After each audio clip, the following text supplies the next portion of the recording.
Welcome to the next class of force and pressure. In the previous videos, we had learned that a push or a pull given on an object creating a change in shape or speed or state of motion is called as force. We also discussed what contact and non-contact forces are. When you try to hammer a nail using the pointed end kept on the wall, the nail gets into the wall easily. But if you keep the broad end facing the wall and hammer it hardly, the nail bends instead of going into the wall. Why does this happen? Here, the force applied on the nail is same in both the case. Then what was different?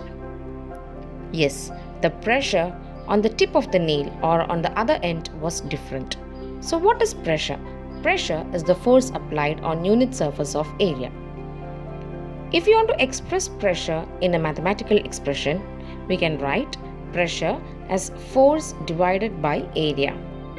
If capital letter P denotes pressure, capital letter F denotes force and capital letter A denotes area, then pressure P is equal to F by A.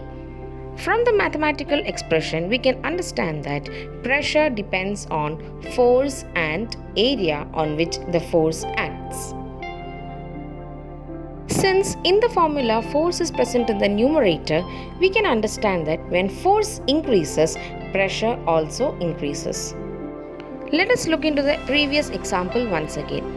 Here, the nail pierced easily into the wall when its pointed end was kept to the wall and the force was given on the broader area. That means when area is increasing, the pressure decreases. Similarly, when area decreases, pressure increases. So, on the tip of the nail, there was high pressure due to very less area.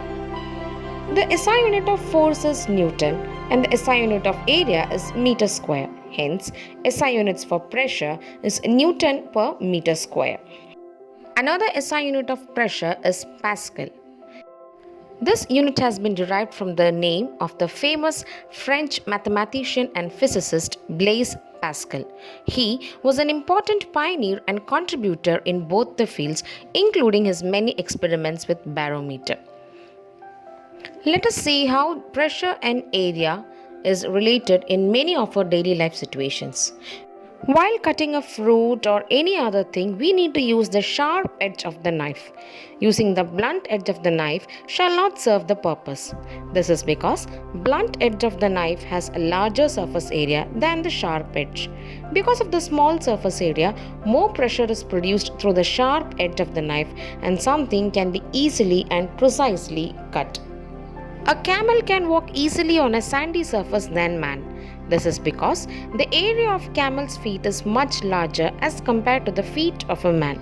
So in spite of much higher weight, the pressure exerted by camel on the sandy surface is much less than that exerted by a human. As a result, the sand under the feet of a camel does not sink much and the camel can walk and even run easily on the sandy surface.